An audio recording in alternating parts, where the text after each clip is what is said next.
Heute ist der 28.01. Losgefahren bin ich heute früh um 6 Uhr. Ich fahre meinen Anhänger abholen und das ist alles. Und was ganz wichtig ist, es fällt mein Handy auch noch um. Bodenwelle. Sibirische Straßen. Also vielen herzlichen Dank an alle liebe Zuschauer, die mir diese netten, freundlichen Kommentare geschrieben haben und einen guten Weg gewünscht haben. Und einen guten Start. Habe mich sehr darüber gefreut, war ich auch sehr überrascht. Fragenbeantwortung.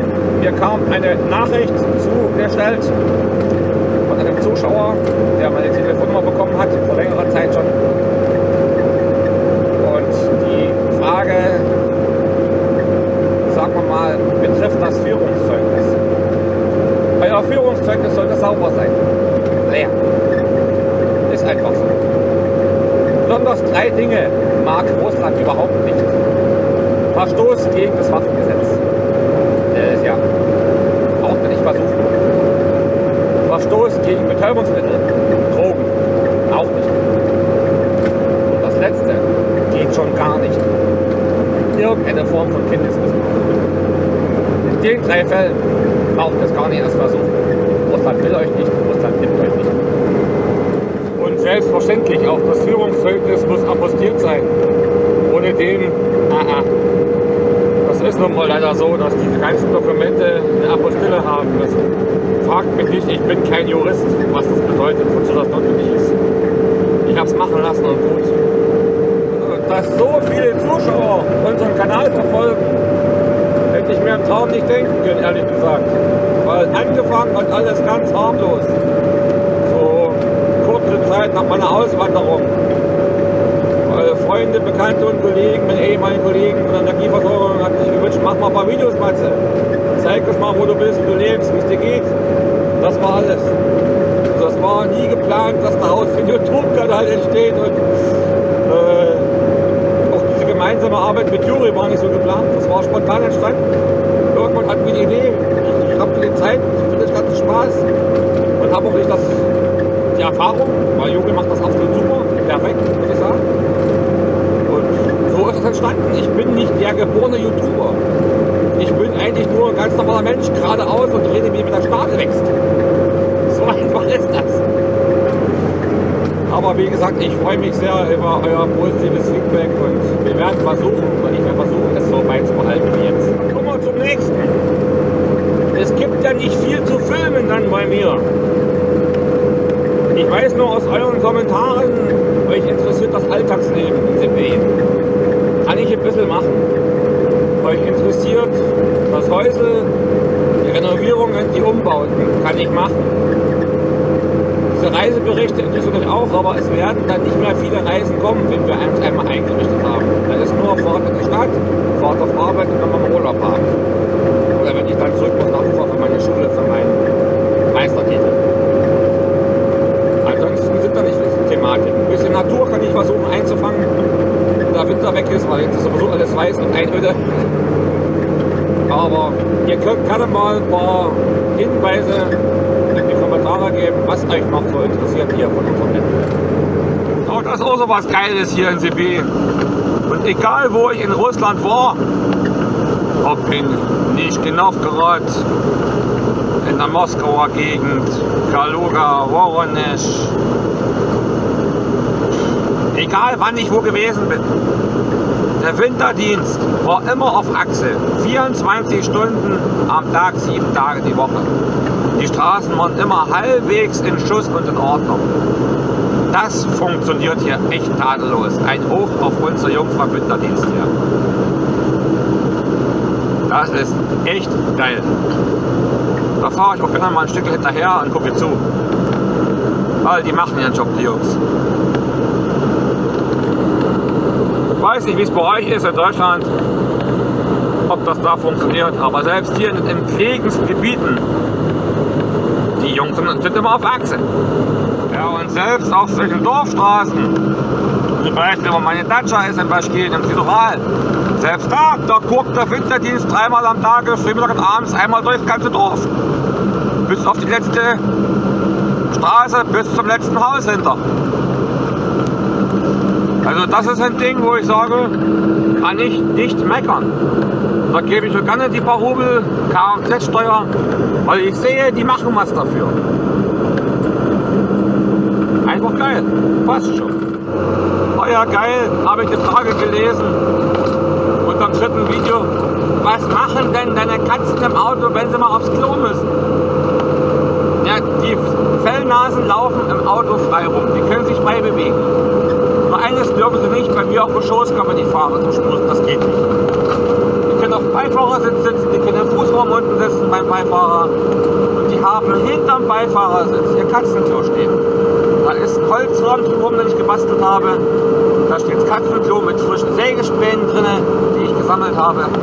Und da können die ihr Geschäft erledigen. Und wenn man hier von den 4 eine Bombe legt, ja, dann habe ich wenige Minuten Zeit, irgendwo eine Haltestelle finden, wo ich rechts rausfahren kann, anhalten, Hecktür, also die Seitentür kurz öffnen, Klo raus, rausschmeißen, neue Sägespinne rein, weiter geht's.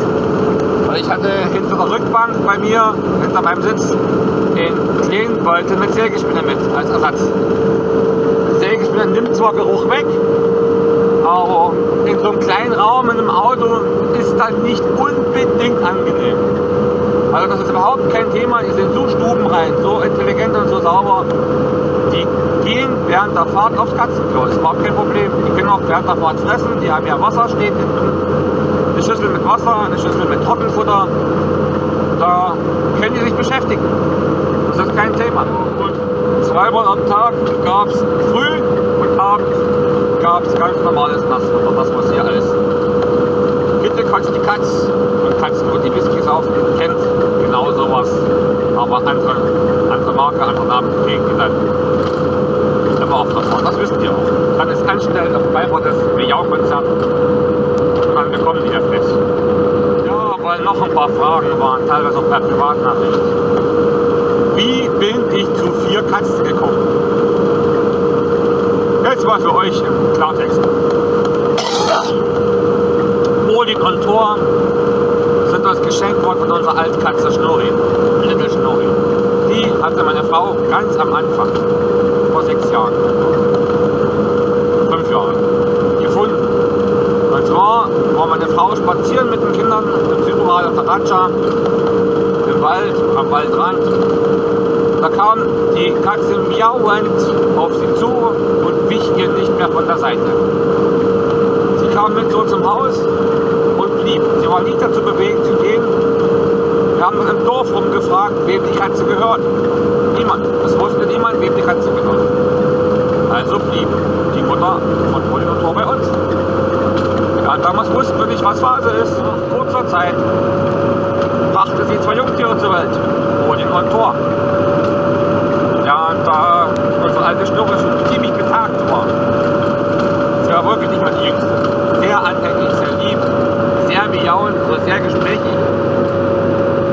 Und eines Tages hat sie uns verlassen. Und Odin und Thor sind uns geblieben. So hatten wir unsere ersten 2 Katzen. Und Odin und Thor mussten wir auch per Hand teilweise aufziehen, weil die Mutterkatze zu wenig Milch hatte. Die ersten 14 Tage haben die Kleinen überstanden, aber dann reichte die Milchleistung der Altkatze nicht mehr aus. Also zufüttern. Und deswegen sind Odin und Thor auch so extrem anhänglich. Die haben von klein auf mit uns zusammengelebt, sind wir jetzt aufgewachsen. Die Geschichte von Fenja. Da war ich auf Dienstreise, Wachter, arbeiten. Und das war eine ganz traurige Geschichte. Fenja wurde gefunden in einer Mülltonne mit mehreren kleinen Kätzchen. Sie war schätzungsweise 6 Wochen alt. Also viel zu früh getrennt von ihrer Katzenmutter. Sie war die einzige, die überlebt hat. Ich habe sie zu mir genommen, auch großgezogen, von Hand. Die erste Zeit mit einer speziellen Milch gefüttert, mit Thunfisch, weil ich hatte nichts anderes. Ich war auch weit entfernt, konnte nicht in die Stadt fahren, das Auto war kaputt. Also was sollte ich machen? Ich hatte Schwarzbrot zu Hause und Thunfisch, weil ich den selber gerne esse. Habe ich eine Paste draus hergestellt. Und Milch habe ich von Nachbarn bekommen, spezielle Milch, die man geben kann. Ja, und damit habe ich Fenja großgezogen. deswegen liebt Svenja Thunfisch über alles. Ich kann nichts ändern. Die wird zur Wildtafel, die Thunfisch riecht. Und die ist extrem wie Klebstoff. Sie hat am ersten Tag mit mir im Bett geschlafen, als kleines Kuschelkätzchen. Und das vergisst sie nicht. Das ist Svenjas Geschichte. Ja, ebenfalls. Tesla hat am Anfang den Namen Telsa, weil wir dachten, es ist ein Mädchen. Wir waren zusammen mit einer Frau von Bagdad nach Chita gefahren in die Stadt und abends auf der Heimreise. Auf der Heimreise gab es im Dorf den Haltepunkt Telemba. So, und da entstand der Name Telemba und Zapravka. Telsa. Zapravka heißt Tankstelle. Weil wir haben Tesla unter dem Treppensims der Tankstelle in Telemba gefunden. Und um ihn drumherum, um die Tankstelle, patrouillierten zwei wilde, streunende, sehr hungrige Hunde. Ich wusste, was geschieht. Wenn dem kleinen Furz niemand hilft, endet er als Abendbrot für die wilden Hunde. Ich habe ihn zuerst gar nicht gesehen. Ich habe nur ein klagendes, schreiendes Miauen gehört. Ganz, ganz kläglich. Ich will die Treppe hochgehen und da sehe ich mir die Katzennase vorschauen. Ganz klein, genauso wie Fenja. Vielleicht 6 Wochen, nicht älter, 6, 7 Wochen alt. Ja, was sollte ich machen? Ich habe es nicht übers Herz gebracht. Ich habe den Kleinen an mich genommen, bin rein in die Tankstelle und habe gefragt, ob er jemanden gehört. Nein, der ist herrenlos. Ja. Was soll's, ob wir nur 3 Katzen haben oder 4 Katzen haben? Ich konnte es nicht. Ich konnte ihm nicht seinem scheiß Schicksal überlassen. Also mitgenommen und großgezogen. So kam ich insgesamt zu 4 Katzen. Alle sind wie Klebstoff zu mir. Zur ganzen Familie. Und mein Hund, Wester, hat das gleiche Schicksal. Wir waren einkaufen. Bei uns im Dorf damals, in Bagdad. Am Einkaufsmarkt war ein leichtes Winsel. So ein kleines Huschelchen, was so gerade mal auf 2 Hände geht, wühlte im Müll nach Fressen. Das war Wester. Kleines Puppi. Auch so schätzungsweise 7, 8 Wochen alt. Älter nicht. Naja. Mein Sohn hat sich sowieso ein Hündchen gewünscht. Meine Frau hat gesagt, scheißegal. Dem Schicksal überlassen, es sterben lassen in der Kälte, verhungern lassen wollen wir nicht.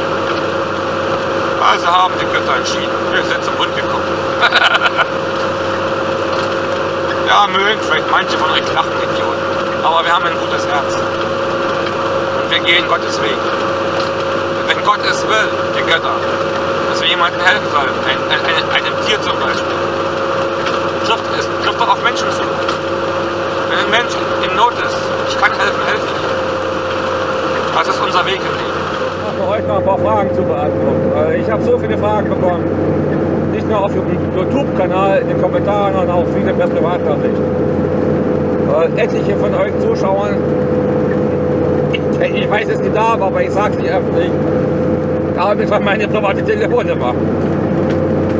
Trotzdem vielen Dank, es war teilweise sehr lustig zu lesen für mich. Fragenbeantwortung. Per Privatnachricht bekommen.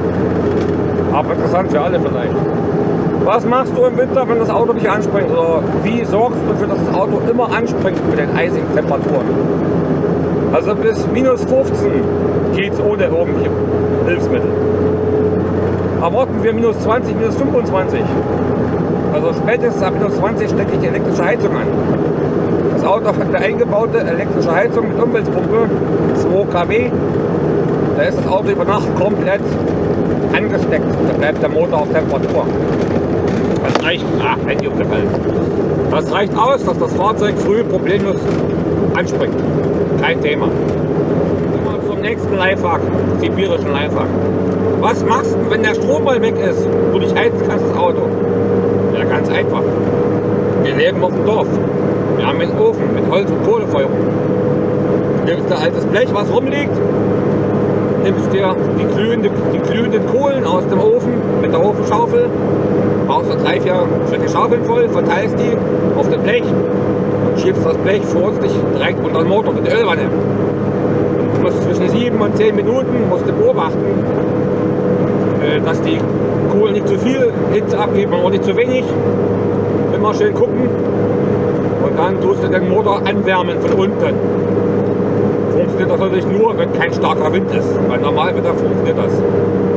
Danach so den 7 bis 10 Minuten rein ins Auto, Motor anlassen. Einfach keine Sache, funktioniert. Mit Kohlenglut funktioniert es viel besser, weil die länger stabil bleibt, mehr Wärme abgibt. Mit Holzglut geht es genauso. Also Sibirien live. Man kann zwar dumm sein, aber man muss sich zu helfen wissen. Ich habe noch eine Frage. Welche Öle benutzen wir fürs Auto im Winter? Motorenöl ist bei uns im Winter in meinem Lada 5W40 voll synthetik. Im Sommer kann man kann 10W30 verwenden. Also ich verwende das ganze Jahr 5W40 voll synthetik. Einfach aus Liebe zu meinem guten Lada. Ich habe damit auch bisher keine Probleme gehabt. Also Ölverbrauch ist so gut wie null. Und ich habe schon 170.000 runter. Kann man überhaupt nicht meckern. Eigentlich untypisch für ein russisches Auto. Russische Autos schlucken immer Öl, aber mein Lada nicht. So, im Getriebe ist dasselbe. Getriebeöl im Vorschaltgetriebe für die Vorderachse, im Hauptgetriebe, im Untersetzungsgetriebe, für den Allrad und für die Geländeuntersetzung und in der Hinterachse ist auch ein spezielles Öl, was ich aber das ganze Jahr fahre. Das ist Vollsynthetik, ein sehr flüssiges Öl, was im Winter auch nicht angeblich gelieren soll bis minus 40. Ab minus 40 sollte es dann laut Hersteller und laut Herstellerangaben zähflüssiger wie dicker Honig werden. Und bei minus 50 ist aber auch Schluss dann. Also was anderes kann ich euch nicht erzählen. Ich habe bisher keine Probleme damit. Benzin war auch eine Frage. Also von dem 92 Oktan, egal wo, würde ich euch abraten. Kegelbrühe. Hat bei mir für Probleme gesorgt. Ich musste einmal tanken, das Zeug, und nie wieder. Also generell kann ich nur empfehlen, das 95er und dann auch dann auf den guten Tankstellen. Bekannterweise Gazprom, Rosneft, Maschneft, Tatneft. Die anderen meide ich. Weil ist leider so, die Qualität ist nicht so, dass man sagen kann, es wird eurem Auto schmecken. Deswegen immer das 95er und dann von den namhaften Tankstellen. Dann passt das schon. Ja, immer noch Winter in Sibirien. Die Sonne kommt da raus und kitzelt ein bisschen, aber tut die noch nicht viel. Aber angenehme 19 Grad minus heute. Kann man fast schon im T-Shirt rausgehen. Ja, Spaß am Rande. Ja, es zieht sich wie immer. Kilometer über Kilometer über Kilometer. Das sind Dimensionen, wo ich immer noch sage, wow, was für ein Riesenland. Eine Kleinigkeit gibt es noch zu erzählen. De facto Fragebeantwortung. Also ich habe es in den Kommentaren gelesen, habe auch schon ein paar Privatnachrichten zum Thema bekommen, wo man die Lebensweise von Remo in Jutino und mich verglichen hat. Leute, es ist doch jedem seine Sache. Wenn es Remo Kirsch in Jutino dort gefällt und er glücklich ist, wie er lebt, mit seinem Projekt, es ihm Spaß macht, dann hat er alle Freiheit der Welt, das hier zu tun. Und ich bin glücklich und zufrieden hier mit meinem Lebensstil, wie ich mich angepasst habe. Ich werde mittlerweile von der einheimischen russischen Bevölkerung nicht als Deutscher wahrgenommen in den Gesprächen. Das merken die gar nicht. Ich denke, ich bin Russe mit finnischer Abstammung, weil ich einen nordischen Akzent habe. Aber das ist alles. Wenn ich dann sage, ja, ich bin in der DDR geboren, dann kriegen die große Augen. Dann glauben sie erstmal nicht. Bis ich dann mal ein paar Brocken Deutsch raushaue und sage, ja, Oblast Saxonia. Also Oblast Saxonia heißt es auf Deutsch ehemaliger Regierungsbezirk Sachsen. Und deswegen ist meine Meinung, es kann jeder hier leben nach seiner Fasson, wie er möchte, wie es ihm gefällt. Und ich gönne es auch Remo, wenn es ihm dort Spaß und Freude macht, seine Projekte, lasst ihn doch machen. Genauso wie ich mein Ding hier in Sibirien mache. Da möchte ich auch ehrlich gesagt nicht irgendwie verglichen werden. Jeder hat seinen eigenen Stil, Jeder hat seinen Lebensweg. Das nur mal so am Rande. Ich freue mich, dass man mich positiv sieht und dass ich auch hier in der Bevölkerung akzeptiert bin. Aber wie gesagt, das Land, Russland hier ist das Land der fast unbegrenzten Möglichkeiten für mich, ist meine Meinung. Und deswegen kann jeder nach Herz, Lust und Laune, solange er nicht gegen Gesetze verstößt, hier tun und lassen, was er will, wie er leben will. Punkt. Noch eine interessante Frage. Oh, ja, per Privatnachricht.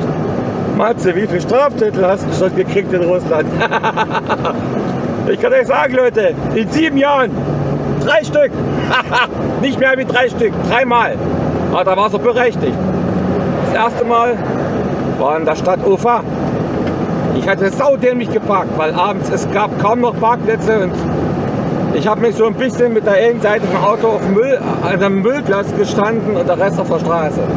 Ja, verboten, wusste ich nicht. Ich dachte, bis früh geht schon. Ja, scheiße war. 1000 Rubel und aber dann per Großoslugi sofort bezahlt, Rabatt 50%. 500 Rubel falsch parken. Das erste Mal. Das zweite Mal war, genau, das war in der Stadt Ulan-Ude. Ich sage euch, dort die Verkehrsleitungen, die Ampeln, die Kreisverkehre sind für mich der Horror gewesen. Boah, ich habe mich dort kaum zurechtgefunden. Und an einer Ampel habe ich absolut nicht gesehen und auch nicht gecheckt. Geradeaus und links abbiegen war grün. Ich wollte rechts und dachte, okay, ich sehe nichts anderes an der Ampel, nichts zu erkennen. Ich war rechts rum. Ja, aber rechts war noch so ein kleines Extralämpchen mit dem Pfeil. Der leuchtete nicht. Und ich bin trotzdem rumgefahren. Rotverstoß. Das erste Mal bei mir in der Akte 1000 Rubel. Okay. Ich habe hinterher nachgeforscht, was wirklich los war. Warum? Weil ich es am Anfang nicht verstanden habe, weil ich wusste, es war grün. Ich war nie bei roter Ampel. Ja, aber dann habe ich es kapiert. Du musst ja wirklich darauf achten, dass an den Ampeln manchmal Zusatzlämpchen dran sind, wegen rechts oder links abbiegen. Das ist heimtückisch. Okay, 1000 Rubel, ich habe sofort bezahlt, wir haben so 500 Rubel Rabatt wieder. Ja, und das dritte Mal war bei uns im Dorf, in Muratien. Ich war einkaufen, auf dem Rückweg zu faul, ein Brot anzulegen. Da hat Gajitschik mich angehalten und gesagt, Remen, was will, Remen? Nein, sagt Deutschland. Da hat er 1000 Rubel, Zettel geschrieben, sofort bezahlt, 500 Rubel via Rabatt per Großoslugi. Also das waren meine 3 Strafen, die ich bisher hatte. Und ich hatte, weiß nicht, wie viel Verkehrskontrollen immer. Und nie Probleme. Am Auto war immer alles akkurat, technisch in Ordnung, Lampen gehen, Verbandskasten, Mantrix, ist immer alles da. Und meistens höre ich dann, Tastenüberbote, ihr Schein hier mit. Und alles. Dann höre ich immer wieder Kritik wegen Digitalisierung. Die volle Kontrolle. Leute, man kann auch den Teufel an die Wand malen. Wenn ihr so bequem, wie wir es hier haben, habt ihr es nicht. Ich öffne meine Handy-App, Großoslugi, egal was ich will, Auto anmelden, ummelden, Wohnsitz anmelden, ummelden, registrieren oder weiß der Teufel was ich brauche. Kann ich alles dort machen. Dann fahre ich einmal einen Termin zu Neudocumenti, MFC, hole den Kladderadatsch ab, nehme es mit nach Hause und packe es in meinen Aktenschrank, in den Aktenordner. Fertig. Damit ist der Fall für mich erledigt.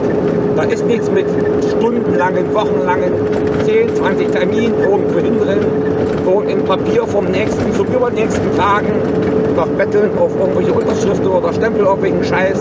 Nein, das geht ja alles ratzfatz schnell in dem Prinzip. Ja, auch nicht so schnell, wie man es gewöhnt ist, wenn man auf den Abholtermin warten muss. Aber was soll das? Ich tue dem Gesetz Genüge und fertig. Ich habe es bequem, einfach und ich freue mich, dass es so funktioniert. Wenn ich einmal alle Dokumente habe, die ich brauche am neuen Wohnort oder fürs Auto oder was auch immer, ja, dann landen sie im Schrank. Dann habe ich sie, ich habe sie im Schrank und wenn man sie irgendwann mal braucht, kann man sie vorzeigen. Kaufdokumente fürs Haus mal gekauft habe. Alles online erledigt. Einen Termin dort gehabt, Unterschriften, Stempel erledigt, 4 Wochen später abgeholt, erledigt. Was soll daran negativ sein? Die können doch ohne die Daten alles wissen. Was nützt denn das? Die wissen doch sowieso, dass ich ein Haus gekauft habe. Die wissen doch sowieso, dass ich ein Auto habe. Das ist doch alles registriert. Wo ist das Problem? Ding. So, und wenn das Internet mal nicht geht oder irgendwas, habe ich immer noch das Stück Papier im Schrank und kann es auskramen. So läuft das hier. Was denken wir im Märchen? Sibirischer Winterwald, eine Dorfstraße. Da habe ich jetzt immer noch so, naja, kein Sportkilometer vor mir, aber malerisch. Ich versuche es mal für euch einzufangen. Gut dran.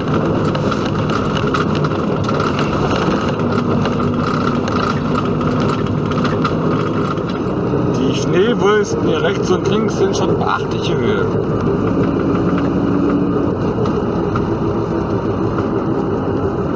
Hier ein bisschen im Gebirgigen.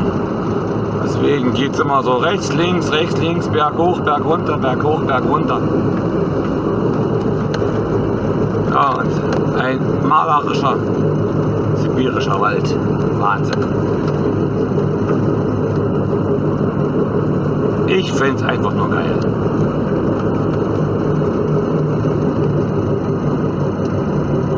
Die Spuren in den Straßen sagen mir, es sind noch nicht mehr wie 2 Autos gefahren heute. Also die Schneespuren sind frisch. Hier ist nicht viel los. Und hier stehen bleibst ohne Handyempfang, naja, könnte kalt werden.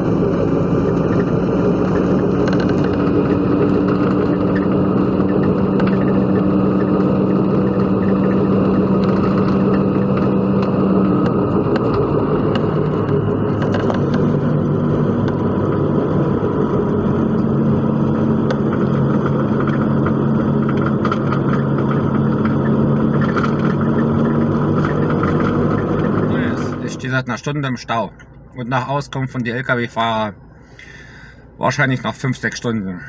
In 6 bis 6,5 Kilometern ist ein schwerer Unfall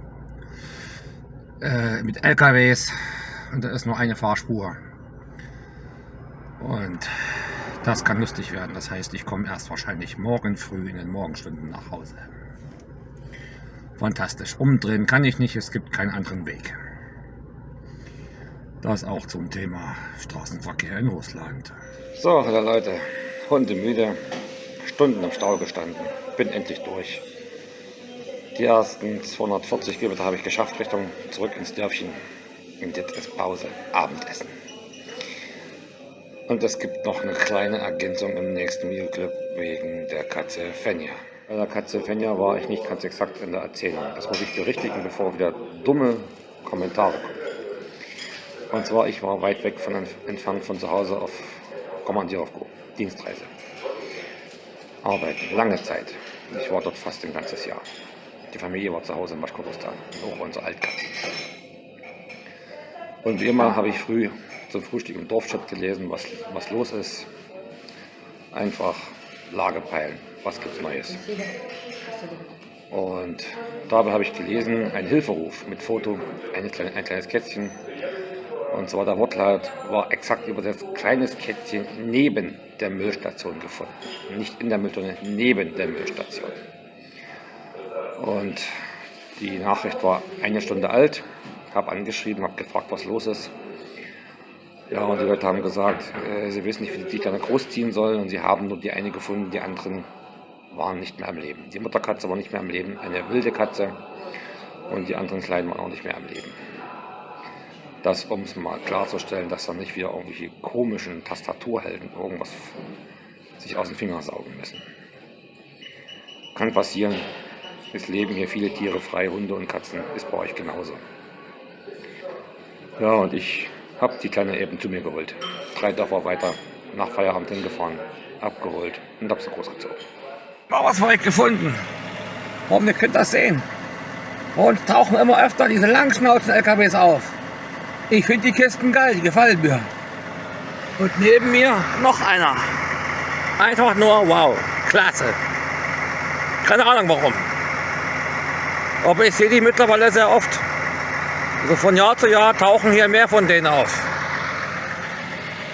Amerikanische Version, keine Ahnung, oder kanadisch. Aber die Dinger, die heizen auf den Pisten, sage ich euch. Das ist Wahnsinn. Ich hoffe, ihr könnt es erkennen. Minus 32. Es ist auch fast der Abschluss. Eigentlich der Abschluss für dieses Video.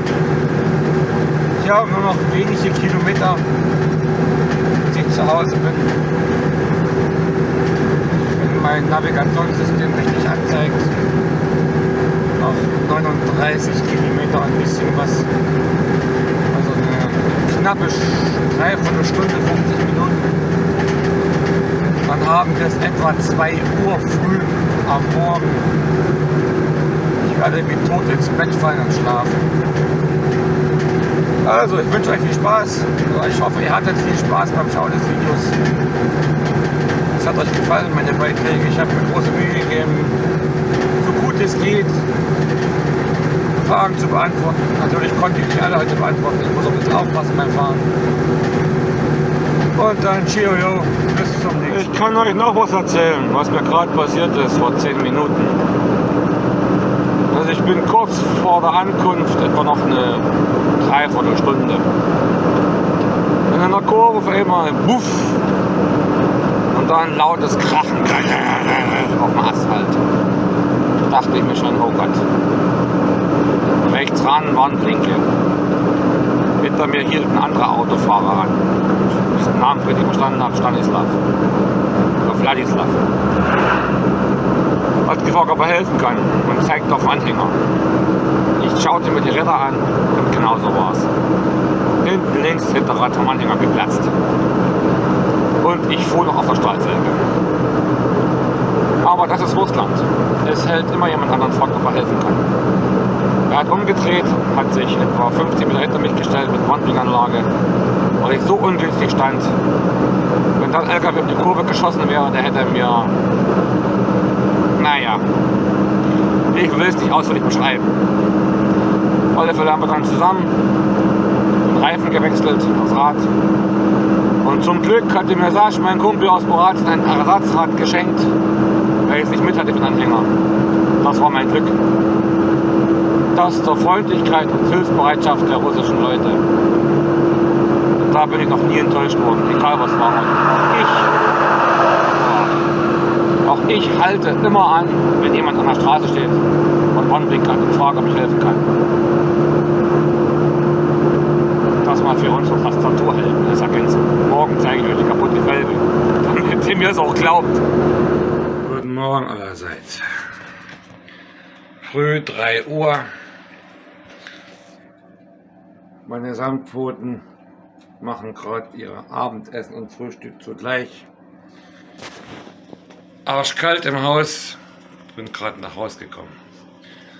Und damit ist meine Fahrt von gestern beendet.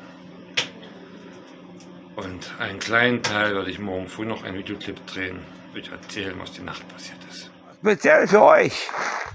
Das ist der Rest von meinem Rad von der Nacht. Das gab einen Hieb. Das war am Anfang in einer langen, gestreckten Rechtskurve. Und dann dachte ich, oh Gott, Himmels Willen.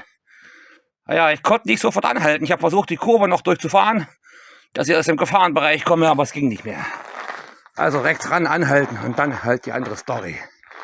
Und da ist das Rad, was mir mein Kumpel Sasch geschenkt hat, von einem alten Lada 2107. Passt. Gott sei Dank. Ist zwar größer als normal, aber egal. Ich habe es geschafft bis nach Hause. Das war wichtig. Jetzt steht der Hänger hier mit allem drum und dran. Morgen ist Anhänger ausräumen. Alles ins Haus sortieren und sondieren, was wir alles haben. An Wäsche, was noch fehlt, an Haushaltsartikeln. Ja, die Felge ist einmal Schrott, würde ich sagen. Total Schaden. Also neue Felge besorgen. Aber ich habe gelernt vom Lada 2107, die passen. Also besorge ich mir 2 Lada-Felgen. Dann habe ich 3 Lada-Felgen und auf alle Fälle kommt wieder ein Ersatzrad auf den Weg mit. In jedem Fall. Ohne ist in Russland tödlich.